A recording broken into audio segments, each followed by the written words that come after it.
Fine bomb. How's it going? Need to speak to my good pal Gus Malzahn for a second, if you don't mind.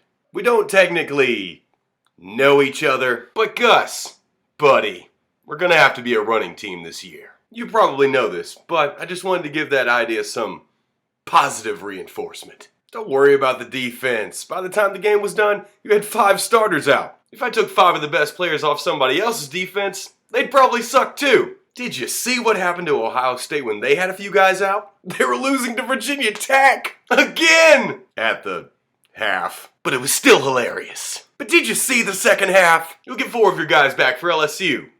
Maybe. So everything's great. Plus, I think Will's got the defense.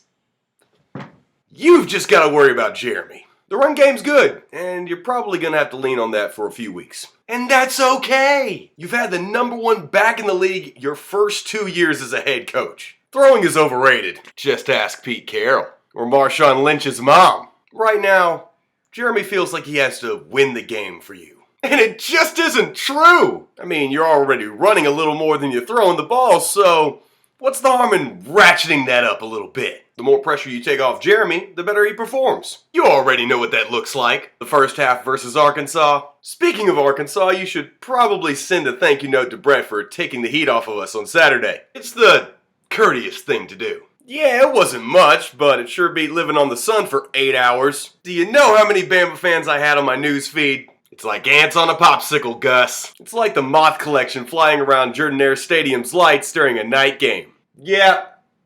It's pretty much like that. Coach, we love the toughness and discipline you've brought to the program in just your first few years. God knows it's better than hearing about players running up in houses for video games. I trust you, Coach, and I know you'll make the right decision. But we all need a friend's encouragement from time to time. Even from friends we don't necessarily know. War Eagle.